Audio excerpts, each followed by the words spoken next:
दोस्तों, आज की ये वीडियो आपके लिए बेहद खास है क्योंकि एनीमिया के बारे में हम आपको सब कुछ बताने जा रहे हैं इस वीडियो में। यानी कि एनीमिया क्या है, क्यों होता है, इसके क्या क्या नुकसान हो सकते हैं, हमें किस किस प्रकार का एनीमिया हो सकता है, इसके कितने प्रकार हैं और शरीर पर इसके क्या क्या प्रभाव पड़ते हैं, हमें भविष्य में इसकी वजह से क्या क्या प्रॉब्लम्स हो सकती हैं, कैसे इसका ट्रीटमेंट करना है, क्या घरेलू इलाज होता है, सब कुछ इस वीडियो में पूर्णतः डिस्क्राइब करके हम आपको बताने जा रहे हैं। यानी कि ये एक डिटेल वीडियो है, यानी कि आप एनीमिया के बारे में सब कुछ जान जाएंगे। एनीमिया क्या, क्यों, कैसे होता है, कैसे ठीक करना है, सब कुछ समझ जाएंगे। इसीलिए वीडियो को बिना स्किप किए हुए अंत तक जरूर देखिए क्योंकि ये जानकारी आपके पूरे जीवन काम आने वाली है। क्योंकि ये एक डिटेल वीडियो है इसलिए वीडियो लंबी होगी लेकिन आपको पूरे जीवन बेहतर स्वास्थ्य देने में मदद करेगी। तो प्लीज़ वीडियो को बिना स्किप किए हुए अंत तक जरूर देखिएगा। नमस्कार, आप देख रहे हैं जीवन जीने की कला। प्लीज़ वीडियो को लाइक कर दीजिए, शेयर कर दीजिए व्हाट्सएप पे, फेसबुक पे, ताकि अन्य लोगों को भी वीडियो मिल जाए। आइए बात करते हैं अब एनीमिया के संबंध में स्टेप बाय स्टेप। एनीमिया तब होता है जब रक्त में पर्याप्त स्वस्थ लाल रक्त कोशिकाएं या हीमोग्लोबिन नहीं होता है। हीमोग्लोबिन रक्त की कोशिकाओं के लिए ऑक्सीजन आबद्ध करने के लिए आवश्यक है। यदि आपके पास कम या फिर असामान्य लाल रक्त कोशिकाएं हों या फिर आपका हीमोग्लोबिन कम या फिर असामान्य हो तो आपके शरीर को पर्याप्त ऑक्सीजन नहीं मिलेगा। एनीमिया के लक्षण जैसे कि थकान तब महसूस होता है जब शरीर को पर्याप्त ऑक्सीजन नहीं मिल पाता है। महिलाओं, बच्चों और लंबे समय से चल रही बीमारियों से पीड़ित लोगों को एनीमिया आसानी से हो सकता है। भारत में एनीमिया के हर साल 1 करोड़ मामले सामने आते हैं। एनीमिया के बारे में कुछ महत्वपूर्ण कारक के बारे में आइए अब जान लेते हैं। एनीमिया के कुछ प्रकार आनुवांशिक होते हैं और कुछ लोगों को एनीमिया बचपन से होता है। गर्भ धारण करने की योग्य उम्र में महिलाओं को मासिक धर्म के दौरान रक्त की कमी और शरीर द्वारा ज़्यादा रक्त की ज़रूरत के कारण आसानी से एनीमिया हो सकता है और माताओं बहनों को इसका सामना करना पड़ता है। अनुचित आहार और अन्य चिकित्सा से संबंधित समस्याओं के कारण भी लोगों को एनीमिया की शिकायत हो जाती है। एनीमिया के कई सारे प्रकार हो सकते हैं, सबके कारण और उपचार अलग अलग होते हैं। आयरन की कमी के कारण होने वाला एनीमिया सबसे ज़्यादा है और इसका उपचार आहार बदलने और आयरन युक्त आहार से किया जा सकता है। गर्भावस्था के दौरान होने वाले एनीमिया को कुछ हद तक सामान्य समझा जाता है, तथापि कुछ प्रकार के एनीमिया के कारण जिंदगी भर स्वास्थ्य संबंधित समस्याएं आपको हो सकती हैं, तो इसलिए सावधान रहना बहुत ज़रूरी है। अब बात करते हैं खून की कमी की एनीमिया के प्रकारों के बारे में। तो आइए अब स्टेप बाय स्टेप बात करते हैं इसको डिस्क्राइब करते हुए। सबसे पहले लेते हैं खून की कमी के कारण जो एनीमिया होता है उसके बारे में बात कर लेते हैं। सबसे पहले तो आयरन की कमी के कारण एनीमिया होता है। आयरन की कमी के कारण एनीमिया का सामान्य प्रकार होता है जो कि आमतौर पर तब होता है जब बहुत समय से मासिक धर्म के कारण खून की अत्यधिक कमी हो रही है आपके बॉडी में। गर्भावस्था में भ्रूण यानी कि फीटस के विकास और बच्चों में बचपन और किशोरावस्था में विकास के लिए आयरन की ज़्यादा ज़रूरत के कारण भी आयरन की कमी के कारण एनीमिया हो सकता है। दूसरा है अप्लास्टिक एनीमिया। अप्लास्टिक एनीमिया रक्त का एक विकार होता है जिसका कारण शरीर की हड्डियों की मज्जा पर्याप्त रक्त कोशिकाएं नहीं बना पाती हैं, ये होता है। इस कारण से स्वास्थ्य संबंधित कई समस्याएं जैसे कि एरिथमियास, असामान्य दिल की धड़कन, हृदय के आकार में वृद्धि, दिल की विफलता, संक्रमण और रक्तस्राव हो सकता है। यह अचानक या धीरे धीरे विकसित होता है और समय के साथ ही गंभीर होता जाता है जब तक कि इसका इलाज नहीं किया जाता है। तीसरा है हेमोलिटिक एनीमिया। हेमोलिटिक एनीमिया तब होता है जब सामान्य जीवन काल के समाप्त होने से पहले ही लाल रक्त कोशिकाएं नष्ट हो जाती हैं या फिर रक्त धारा में नहीं होती हैं। कई बीमारियों की स्थितियों और कारकों के कारण शरीर लाल रक्त कोशिकाओं को नष्ट कर सकता है। हेमोलिटिक एनीमिया से कई गंभीर स्वास्थ्य संबंधी समस्याएं जैसे कि थकान, दर्द, एरिथमियास, असामान्य दिल की धड़कन, हृदय के आकार में वृद्धि, दिल की विफलता ये हो सकता है। चौथा है थैलेसेमियास। थैलेसेमियास एक आनुवांशिक रक्त विकार होता है जिसका कारण शरीर कम लाल रक्त कोशिकाएं और हीमोग्लोबिन यानी कि लाल रक्त कोशिकाओं में एक आयरन युक्त प्रोटीन होता है, इससे बना पाता है यानी कि कम बनाता है, इस वजह से ये समस्या होती है। थैलेसेमियास के प्रमुख कारण होते हैं अल्फा थैलेसीमियास और बीटा थैलेसीमियास। अल्फा थैलेसीमियास के गंभीर प्रकार को अल्फा थैलेसीमियास मेजर या फिर हिड्रोप्सफिल्टिस कहते हैं और बीटा थैलेसीमियास के गंभीर प्रकार को बीटा थैलेसीमियास मेजर या फिर कुली एनीमिया कहते हैं। थैलेसीमियास पुरुषों और महिलाओं दोनों में होता है। पांचवा है sickle cell anemia. Sickle cell anemia एक गंभीर बीमारी है जिसमें शरीर दरांती यानी कि सिकल के आकृति जैसी लाल रक्त कोशिकाएं बनाता है। सामान्य लाल रक्त कोशिकाओं की आकृति डिस्क जैसी होती है जिसके कारण वह रक्त वाहिकाओं के जरिए आसानी से उत्तीर्ण होता है। लाल रक्त वाहिकाओं में हीमोग्लोबिन एक आयरन युक्त प्रोटीन जो कि रक्त को उसका लाल रंग देता है और ऑक्सीजन को फेफड़ों से शरीर के अन्य भागों तक ले जाता है।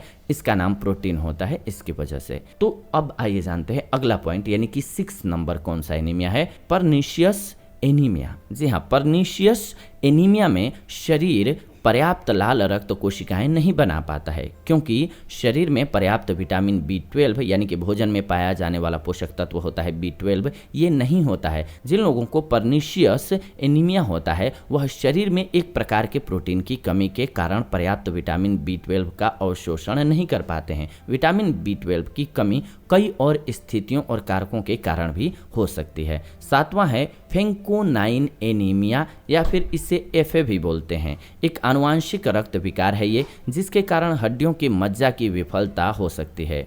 AF अप्लास्टिक एनीमिया का एक प्रकार होता है जो कि हड्डियों की मज्जा को नई रक्त कोशिकाएं नहीं बनाने देता है। AF के कारण हड्डियों की मज्जा कई असामान्य रक्त कोशिकाएं बनाता है। इस कारण से ल्यूकीमिया जैसी गंभीर बीमारियां आपको हो सकती हैं। इसके अलावा अब आइए बात कर लेते हैं ब्लड की एनीमिया के लक्षणों के बारे में। एनीमिया के लक्षण आपको हुए एनीमिया के प्रकार पर निर्भर करता है, लेकिन एनीमिया के कुछ सामान्य लक्षण भी होते हैं जैसे कि थकान लगना, कमजोरी होना, त्वचा का पीला हो जाना, दिल की धड़कन का असामान्य हो जाना, सांस लेने में तकलीफ होना, चक्कर आने लगना, सीने में दर्द होना, हाथ और पैरों का ठंडा होना, सिर दर्द होना। शुरुआत में एनीमिया के लक्षण नज़रअंदाज किए जाते हैं, लेकिन जैसे जैसे एनीमिया गंभीर होने लगता है उसके लक्षण भी गंभीर होते चले जाते हैं, फिर मुश्किल हो जाता है। तो इसके कारण क्या हैं, यानी कि खून की एनीमिया होता क्यों है, आइए जानते हैं। एनीमिया के 400 प्रकार होते हैं जिसे 3 क्षेत्रों में आप बांट सकते हैं। रक्त की कमी के कारण हुई एनीमिया। लाल रक्त कोशिकाओं की कमी रक्त स्त्राव के कारण हो सकती है जो कि अक्सर धीरे धीरे समय के साथ हो सकता है आपको और नज़रअंदाज हो सकता है। इस प्रकार का गंभीर रक्त स्त्राव कुछ कारणों की वजह से हो सकता है जैसे कि जठरांत्र संबंधी समस्याएं जैसे कि अल्सर हो, पहले से बवासीर हो, जठर शोथ हो, पेट की सूजन और कैंसर हो। इन सभी में ब्लड बहुत बह जाता है तो इस वजह से समस्या एनीमिया की हो सकती है। दूसरा है NSAID जैसे एस्पिरिन और इबुप्रोफेन का इस्तेमाल करने से अल्सर और जठर शोथ हो सकता है और इस वजह से समस्या होती है। इसके अलावा महिलाओं में मासिक धर्म और प्रसव, खास तौर से तब जब मासिक धर्म में अत्यधिक खून बह रहा हो, और कई बार गर्भावस्था में भी ये समस्या हो जाती है कि एनीमिया हो जाती है ब्लड से संबंधित। इसके अलावा दूसरा है दोषपूर्ण लाल रक्त कोशिकाओं के उत्पादन के कारण हुई एनीमिया। इस प्रकार के एनीमिया में रक्त कोशिकाओं का उत्पादन कम होता है या फिर रक्त कोशिकाएं ढंग से कार्य नहीं करती हैं। विटामिन और खनिज की कमी और असामान्य लाल रक्त कोशिकाओं के कारण लाल रक्त कोशिकाएं दोषपूर्ण या फिर कम होती हैं। इन स्थितियों से संबंधित एनीमिया के प्रकारों को आइए समझ लेते हैं। सिकल सेल एनीमिया कहते हैं, आयरन की कमी के कारण एनीमिया, विटामिन की कमी के कारण एनीमिया, हड्डियों की मज्जा और स्टेम सेल में समस्या होने की वजह से एनीमिया, अन्य स्वास्थ्य संबंधी समस्याओं की वजह से भी एनीमिया हो सकती है। इसके अलावा हड्डियों की मज्जा और स्टेम सेल में समस्याएं, जी हाँ इसको समझ लीजिए, हड्डियों की मज्जा और स्टेम सेल में समस्याओं के कारण शरीर पर्याप्त लाल रक्त कोशिकाओं का उत्पादन नहीं कर पाता है। हड्डियों की मज्जा में पाए जाने वाले कुछ स्टेम सेल लाल रक्त कोशिकाओं में परिवर्तित हो जाते हैं। यदि स्टेम सेल कम या फिर दोषपूर्ण हो या फिर उनकी जगह कैंसर की मेटास्टेटिक कोशिकाएं हों तो एनीमिया हो सकता है। हड्डियों की मज्जा या फिर स्टेम सेल में समस्याओं के कारण होने वाली समस्याएं या बीमारियों के बारे में जान लीजिए। अप्लास्टिक एनीमिया, थैलेसीमिया और लेड के कारण हड्डियों की मज्जा में विषाक्तता, ये समस्याएं होती हैं। इसके कारण अब समझते हैं हार्मोन की कमी के कारण लाल रक्त कोशिकाएं कम उत्पादित होती हैं शरीर में तो क्या होता है, गुर्दे की बीमारी होगी, हाइपोथायराइडिज्म होगा, लंबे समय से चल रही बीमारियां जैसे कि कैंसर, संक्रमण, लूपस, मधुमेह, रूमेटाइड अर्थराइटिस, बुढ़ापा, ये कुछ कारण होते हैं जिसके कारण ये एनीमिया हो जाती है। इसके अलावा लाल रक्त कोशिकाओं के नष्ट होने से संबंधित एनीमिया होती है। ये क्या होती है, तो जब लाल रक्त कोशिकाएं कमजोर होती हैं तब वह परिसंचरण प्रणाली का दबाव नहीं सह पाती हैं। इस कारण से वह हमेशा के लिए क्षतिग्रस्त हो सकती हैं, जिसकी वजह से हेमोलिटिक एनीमिया हो सकता है। हेमोलिटिक एनीमिया जन्म से भी हो सकता है। कभी कभी हेमोलिटिक एनीमिया होने का कोई कारण नहीं होता है। हेमोलिटिक एनीमिया के कुछ कारण जान लीजिए कि क्यों होता है। आनुवंशिक बीमारियां जैसे कि सिकल सेल एनीमिया और थैलेसीमिया, आपके फैमिली में किसी को रहा है तो आपको ये हो सकता है। संक्रमण कुछ दवाइयों, सांप या मकड़ी के जहर और कुछ खाद्य पदार्थों से। लिवर और गुर्दे की बीमारी के कारण विषाक्तता की वजह से। प्रतिरक्षा प्रणाली की असामान्य गतिविधि यानी कि नौजवान शिशु में हेमोलिटिक बीमारी जो कि गर्भवती महिला के भ्रूण यानी कि फीटस में होता है उसकी वजह से भी हो सकता है। वेस्कुलर ग्राफ्ट, हार्ट वाल्व में समस्या, ट्यूमर, जलने के कारण समस्या, रसायनों के संपर्क में आने से समस्याएं, उच्च रक्तचाप, रक्त के थक्कों का विकार इस वजह से भी हो सकता है। कुछ दुर्लभ स्थितियों में बढ़ा हुआ स्प्लीन लाल रक्त कोशिकाओं को रोक करके उन्हें नष्ट कर देता है, इसलिए भी समस्या होती है। तो अब सवाल ये आता है खून की कमी यानी कि एनीमिया से बचाव कैसे किया जाए। एनीमिया के कुछ प्रकारों जैसे कि सिकल सेल एनीमिया जो कि एक आनुवंशिक बीमारी है, इससे बचा नहीं जा सकता है। खून की कमी के कारण होने वाले एनीमिया से बचना भी मुश्किल है क्योंकि दुर्घटनाएं और चोटें अप्रत्याशित होती हैं, आपको बता करके नहीं आती हैं। यदि आप किसी ऐसी स्थिति में हो जब आपका खून अधिक बह रहा हो तो जब तक आपको कोई चिकित्सकीय मदद ना मिले तब तक आपको अपने रक्तस्राव को रोकने या कम करने की कोशिश करनी चाहिए। यही इससे बचने का उपाय है। अन्य प्रकार के एनीमिया से बचने के लिए क्या करें? जी हाँ, आयरन से युक्त स्वस्थ आहार का सेवन करें। चाय और कॉफ़ी का सेवन कम करें क्योंकि इनके कारण आपके शरीर को आयरन का अवशोषण करने में परेशानी हो सकती है। विटामिन सी का सेवन ज़्यादा करें क्योंकि वह आयरन का अवशोषण करने में मदद करता है। अब जानते हैं खून की कमी के एनीमिया के परीक्षण के संबंध में। एनीमिया का निदान करने के लिए डॉक्टर आपको आपके चिकित्सक और पारिवारिक इतिहास के बारे में पूछेंगे, आपका शारीरिक टेस्ट करेंगे और आपको कुछ टेस्ट करने को कहेंगे। पूर्ण रक्त गणना का टेस्ट या फिर कंप्लीट ब्लड टेस्ट जिसे सीबीसी कहा जाता है, आपके रक्त के नमूने में कोशिकाओं की संख्या ये मापता है। एनीमिया का निदान करने के लिए डॉक्टर आपके रक्त में लाल रक्त कोशिकाओं यानी कि हेमाटोक्रिट और हीमोग्लोबिन के स्तर को देखते हैं। हेमाटोक्रिट का स्तर पुरुषों में 40 से 52% होता है और महिलाओं में 35 से 47% तक होता है। पुरुषों में हीमोग्लोबिन का स्तर 14 से 18 ग्राम डेसीलीटर होता है और महिलाओं में 12 से 16 ग्राम डेसीलीटर होता है। आपके लाल रक्त कोशिकाओं के रंग, आकार और आकृति जानने के लिए भी एक टेस्ट किया जाता है। कभी कभी एनीमिया का निदान करने के लिए आपके हड्डियों के मज्जा के नमूने की भी ज़रूरत पड़ सकती है। यदि आपके एनीमिया का निदान हो जाए तो एनीमिया होने के कारण को जानने के लिए भी टेस्ट किए जाते हैं। खून की कमी की एनीमिया के अब इलाज को समझ लेते हैं, फिर घरेलू इलाज को समझेंगे। आपको हुए एनीमिया का उपचार आपको हुए एनीमिया के प्रकार पर निर्भर करेगा, ये ध्यान दे लीजिए। सबसे पहले आयरन की कमी के कारण हुए एनीमिया की बात करते हैं। एनीमिया के इस प्रकार का उपचार आप आयरन में युक्त आहार लेकर के और अपनी आहार में कुछ बदलाव ला करके कर सकते हैं। यदि आयरन की कमी के कारण हुए एनीमिया मासिक धर्म की वजह से न हुआ हो और इसका कारण कोई रक्तस्राव हो तो सर्जरी भी करानी पड़ सकती है। और खाने में आप पालक जैसी चीज़ें, गुड़ जैसी चीज़ें, देसी गुड़ जो होता है, इन सभी का, खजूर का सेवन किया करें क्योंकि इससे आपको आयरन की मात्रा भरपूर मिलती रहेगी।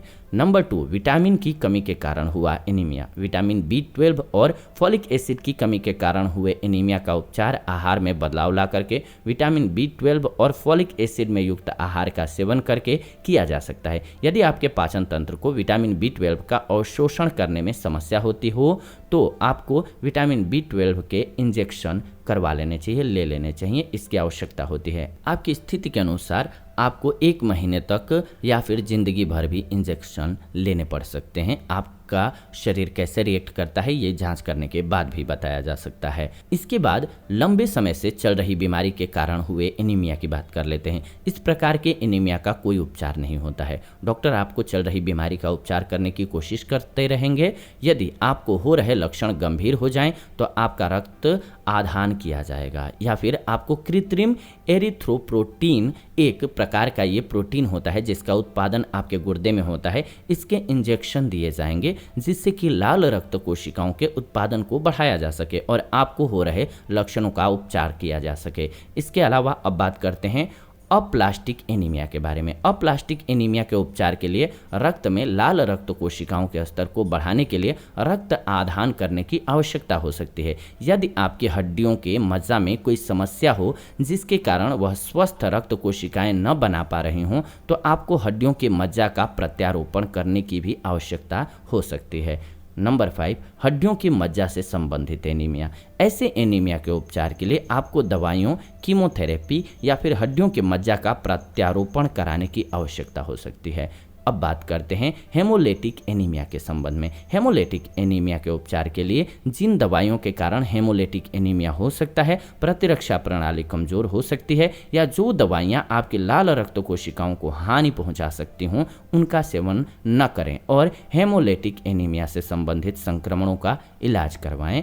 आपको हुए एनीमिया की गंभीरता के अनुसार रक्त आधान, प्लाज्माफेरेसिस, रक्त फिल्टर करने की ये एक प्रक्रिया होती है या फिर स्प्लीन का निष्कासन करना आवश्यक हो जाता है। अब बात करते हैं सिकल सेल एनीमिया की। इस प्रकार के एनीमिया के उपचार में ऑक्सीजन, दर्द निवारक दवाइयां, दर्द और जटिलताओं को कम करने के लिए मौखिक और नसों के माध्यम से दी जाने वाली दवाइयों की आवश्यकता हो सकती है। डॉक्टर आपको रक्त आधार, फॉलिक एसिड युक्त भोजन और एंटीबायोटिक लेने की सलाह दे सकते हैं। कुछ स्थितियों में हड्डियों के मज्जा का प्रत्यारोपण भी संभव है और वो प्रभावी हो सकता है। कैंसर की कुछ दवाइयां जैसे कि हाइडेरिया सिकल सेल एनीमिया में उपयोगी हो सकती है, लेकिन इसे कभी भी अपने आप से मत लीजिएगा बिना टेस्ट कराए। इसके अलावा अब बात करते हैं थैलेसीमिया के संबंध में। इस प्रकार के एनीमिया का उपचार रक्त आधार, फोलिक एसिड में युक्त भोजन, दवाइयों, सप्लीमेंट के निष्कासन और हड्डियों की मज्जा के प्रत्यारोपण से किया जा सकता है। अगर आपको एनीमिया हो तो कृपया डॉक्टर से सलाह लिए बगैर कोई भी दवा या इलाज स्वयं से नहीं करना चाहिए, नहीं तो आपकी मुसीबत बढ़ जाएगी। अब बात करते हैं खून की कमी के जोखिम और जटिलताओं के बारे में। कौन से वो कारण हैं जिसकी वजह से आपको एनीमिया होने के चांसेस ज़्यादा रहते हैं। कारणों को दूर करना ही इस बीमारी के लिए या किसी भी बीमारी के लिए सबसे अच्छा इलाज होता है। यदि आप स्वस्थ आहार नहीं ले रहे हों, आपके आहार में आयरन, B12 और फोलेट निरंतर कम हो तो आपको एनीमिया होने का जोखिम ज़्यादा रहेगा। आंतों के विकार की वजह से, यदि आपके आंतों में विकार जैसे कि क्रोहन की बीमारी या फिर सीलिएक की बीमारी हो जिसके कारण आप पोषक तत्वों का अवशोषण सही से नहीं कर पा रहे हों तो आपको एनीमिया होने का जोखिम हो सकता है। आप कितना भी अच्छा खाना खाइए, जब वो अवशोषित ही नहीं होगा तो प्रॉब्लम होगी ही। यदि आपको मासिक धर्म होता हो तो आपको एनीमिया होने का जोखिम उन महिलाओं जो रजोनिवृत्ति से गुजर चुकी हैं या फिर पुरुषों से अधिक होता है, क्योंकि मासिक धर्म में रक्त स्त्राव के कारण लाल रक्त कोशिकाओं की कमी हो सकती है। इसके अलावा गर्भावस्था, यदि आप गर्भवती हों और फॉलिक एसिड के साथ मल्टीविटामिन न ले रही हों तो आपको एनीमिया होने का जोखिम रहता है। यदि आपको लंबे समय से कोई बीमारी जैसे कि कैंसर, गुर्दे की विफलता या फिर कोई अन्य बीमारी हो तो आपको एनीमिया हो सकता है, क्योंकि इन बीमारियों के कारण लाल रक्त कोशिकाओं की कमी हो सकती है। अल्सर के कारण अगर शरीर में लंबे समय तक खून या आयरन की कमी हो रही हो तो आपको एनीमिया हो सकता है। यदि आपके परिवार में एनीमिया होने का इतिहास हो तो आपको आनुवांशिक एनीमिया जैसे सिकल सेल एनीमिया हो सकता है। यदि आपके परिवार में किसी संक्रमण या रक्त से संबंधित बीमारियों का इतिहास हो, आप कुछ ऐसी दवाइयों का उपयोग कर रहे हों जो रक्त कोशिकाओं के उत्पादन को प्रभावित कर सकती हों, शराब पीते हों या फिर कुछ जहरीले रसायनों के संपर्क में हों तो आपको एनीमिया हो सकता है। जिन लोगों की उम्र 65 से ज़्यादा हो उन्हें एनीमिया होने का जोखिम सबसे ज़्यादा रहता है। यदि एनीमिया का उपचार न किया जाए तो क्या समस्याएं हो सकती हैं? सबसे पहले तो अत्यधिक थकान होगी। यदि आपका एनीमिया गंभीर हो जाए तो आप दिनों दिन कार्य नहीं कर पाएंगे, काम करने में असमर्थ होते जाएंगे, थकते जाएंगे। गर्भावस्था से संबंधित जटिलताएं हो सकती हैं। फोलेट की कमी के कारण हुए एनीमिया से पीड़ित गर्भवती महिलाओं को गर्भावस्था में जटिलताओं का सामना करना पड़ेगा, जैसे कि शिशु का समय से पहले जन्म ले लेना। इसके अलावा हृदय से संबंधित समस्याएं होंगी। एनीमिया के कारण एरिथमिया, दिल की असामान्य दर होती है, ये हो सकता है आपको, क्योंकि एनीमिया में हृदय को शरीर में ऑक्सीजन की कमी पूर्ति करने के लिए ज़्यादा रक्त पंप करना पड़ सकता है, जिसके कारण आपको दिल की विफलता हो सकती है या आपके हृदय का आकार बड़ा हो सकता है। इसके अलावा मृत्यु तक हो सकती है। कुछ आनुवांशिक एनीमिया जैसे कि सिकल सेल एनीमिया गंभीर होती है और इनसे जानलेवा जटिलताएं हो सकती हैं। कम समय में रक्त की अत्यधिक कमी के कारण मृत्यु हो सकती है। खून की कमी यानी कि एनीमिया में हमें क्या परहेज करना चाहिए? एनीमिया से बचने के लिए आपको क्या क्या नहीं करना चाहिए ये जान लीजिए। फाइटेट युक्त खाद्य पदार्थ का सेवन मत कीजिए। फाइटेट युक्त खाद्य पदार्थों जैसे कि फलियों और कुछ प्रकार के साबुत अनाज का सेवन करने से रक्त धारा में आयरन का अवशोषण करना मुश्किल हो जाता है, तो इसको लगातार सेवन कभी भी मत कीजिए। टैनिन युक्त खाद्य पदार्थ, जी हाँ, टैनिन युक्त खाद्य पदार्थ जैसे कि कॉफ़ी, ग्रीन टी, काली चाय और अंगूर भी शरीर द्वारा आयरन के अवशोषण में बाधाएं ला सकता है, समस्याएं ला सकता है, तो इनका सेवन नहीं किया जाना चाहिए। जी हाँ, इसके अलावा ग्लूटेन युक्त खाद्य पदार्थ, एनीमिया से पीड़ित कुछ लोगों को ग्लूटेन खाद्य पदार्थों जैसे कि पास्ता, जौ, गेहूं, अनाज, जौ और जई यानी कि ओट्स के कारण समस्याएं होती हैं। यदि आपको ग्लूटेन से किसी भी प्रकार की असहिष्णुता है तो यह आपके पाचन तंत्र में समस्याएं उत्पन्न कर सकता है, जैसे कि आपके आंतों को फॉलिक एसिड और आयरन का अवशोषण करने में समस्याएं हो सकती हैं, तो इन बातों का ध्यान रखिए। ग्लूटेन युक्त खाद्य पदार्थों का उस स्थिति में सेवन मत कीजिए। इसके अलावा कैल्शियम युक्त खाद्य पदार्थों से, जी हाँ, कैल्शियम युक्त खाद्य पदार्थ जैसे कि दूध, दही और पनीर शरीर के आयरन का अवशोषण करने की प्रक्रिया में समस्याएं ला सकते हैं। अब करेंगे क्या? ये सारी चीज़ें हम बता रहे हैं, तो इनको कभी कभी सेवन कीजिए, कभी भी लगातार मत सेवन कीजिए, नहीं तो नुकसान होगा।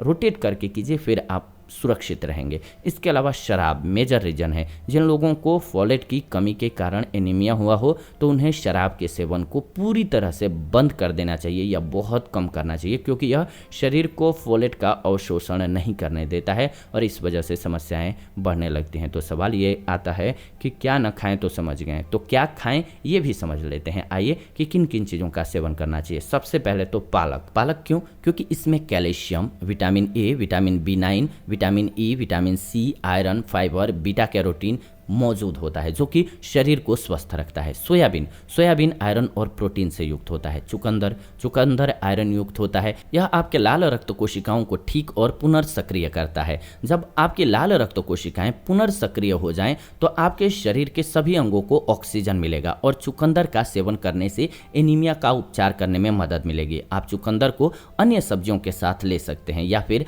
आप इसका सेवन जूस के रूप में भी कर सकते हैं। चुकंदर का जूस रोज सुबह के नाश्ते के साथ लेने से आपके लाल रक्त कोशिकाओं की संख्या में सुधार आ जाएगा। इसके अलावा मूंगफली की मक्खन, जी हाँ, मूंगफली का मक्खन आयरन युक्त होता है। यदि आपको मूंगफली की मक्खन पसंद न हो तो आप भुनी हुई मूंगफलियां भी खा सकते हैं, वो भी आपके लिए अच्छा रहेगा। इसके अलावा टमाटर, टमाटर में विटामिन सी और लाइकोपिन होता है जो कि आयरन का अवशोषण करने में मदद करता है, इसलिए ये जरूरी है। इसके अलावा अनार, अनार विटामिन सी और आयरन युक्त होता है। यह शरीर के रक्त प्रवाह और एनीमिया में लक्षणों जैसे कि थकान, चक्कर आना और सुनने की परेशानी होना, इन सभी में सुधार लाता है, तो अनार का सेवन कीजिए। साबुत अनाज की रोटी खाइए। साबुत अनाज की रोटी आयरन से युक्त होती है। यह आयरन की कमी को पूरा करके आपके शरीर को स्वस्थ बनाती है। साबुत अनाज में फाइटिक एसिड होता है जो कि शरीर को आयरन का अवशोषण नहीं करने देता है, लेकिन साबुत अनाज की रोटी को बैक्टीरिया द्वारा विश्लेषण यानी कि फर्मेंटेशन से बनाया जाता है, इसीलिए उसमें फैटिक एसिड इनहिबिटर की मात्रा कम हो जाती है और इसलिए आपके लिए सुरक्षित हो जाता है। इसके अलावा बीज और सूखे मेवे, बीज और सूखे मेवे जैसे कि पिस्ता, आयरन से युक्त होता है, इसका सेवन कीजिए। इसके अलावा शहद आयरन युक्त होता है और स्वास्थ्य के लिए अच्छा भी होता है। शहद में कॉपर और मैग्नीशियम होता है जो कि शरीर में हीमोग्लोबिन के स्तर को बढ़ाने में मदद करता है। शहद को नींबू पानी के साथ पीना एनीमिया से पीड़ित लोगों के लिए काफ़ी लाभदायक रहता है। इसके अलावा सेब आयरन और विटामिन सी युक्त होता है और एनीमिया से पीड़ित लोगों के लिए लाभदायक होता है। इसके अलावा खजूर आयरन युक्त होता है और एनीमिया से पीड़ित लोगों के लिए काफ़ी लाभकारी होता है। इसके अलावा देसी गुड़, जी हाँ, ये भी बहुत अच्छा स्रोत है आयरन का, इसका सेवन करेंगे तो एनीमिया से बच सकेंगे। तो आई थिंक आप अब अच्छे से समझ गए होंगे कि अगर एनीमिया है तो क्यों है, इसका कारण क्या है, इसकी वजह क्या है, इसको कैसे कंट्रोल किया जाए, इसमें क्या खाना चाहिए क्या नहीं खाना चाहिए, किस प्रकार की एनीमिया है तो उसका लक्षण क्या होगा, कैसे इसको पहचानेंगे, कैसे इसका इलाज करेंगे। अगर फिर भी कोई डाउट रह गया हो तो आप क्वेश्चन कर सकते हैं, जरूर कमेंट करके क्वेश्चन कीजिए, हम आपके लिए उस टॉपिक पर वीडियो बना देंगे। इस वीडियो में डिटेल वीडियो चुकी थी इसलिए आपका समय बहुत लगा, लेकिन अंत तक देखा आपने, इसलिए दिल से धन्यवाद आपका। आपके उम्मीद करते हैं कि पूरे जीवन ये जानकारी काम आएगी और एनीमिया जैसी बीमारी से आप सुरक्षित रहेंगे। अगर सरल भाषा में आपको कहें तो अपने खाने को रोटेट करके खाइए, एक ही तरह के खाने को मत खाइए, नहीं तो शरीर में अनेक बीमारियां होती हैं। तो बहुत जरूरी है कि आप अपने तेल को भी बदलते रहिए खाने वाले, कभी सरसों ऑयल से खाना बना रहे हैं तो कभी आपको बनाना चाहिए तिल के तेल से खाना, कभी घी से खाना बना लिया आपने, कभी आपने सूर्यमुखी के तेल का इस्तेमाल कर लिया, कभी आपने नारियल के तेल का इस्तेमाल कर लिया, तो इस प्रकार से आप स्वस्थ रह सकेंगे। ठीक वैसे ही सब्जी में कभी आप किसी चीज़ की सब्जी ले रहे हैं, कभी करेला का ले रहे हैं, कभी बैंगन ले रहे हैं, तो अलग अलग सब्जियों का भी सेवन किया कीजिए और दालों का भी ऐसे ही रोटेट करके, अनाज का भी रोटेट करके ऐसे ही सेवन करेंगे। आप लंबे समय तक स्वस्थ रहेंगे और खाने को बिल्कुल चबा चबा करके खाइए, ये मूल मंत्र है स्वस्थ रहने के लिए। उम्मीद करते हैं कि आपको वीडियो बेहद पसंद आई होगी। अगर पसंद आई है तो प्लीज़ वीडियो को लाइक कीजिए, शेयर कीजिए व्हाट्सएप पे, फेसबुक पे फैमिली मेम्बर्स और दोस्तों के साथ, ताकि उनको एक बेहतर जानकारी मिले और वो पूरे जीवन स्वस्थ रह सकें। फिलहाल विदा लेते हैं, आज की इस वीडियो से जुड़ेंगे नई वीडियो में नई जानकारी के साथ। तब तक आप सभी खुश रहें, स्वस्थ रहें। धन्यवाद।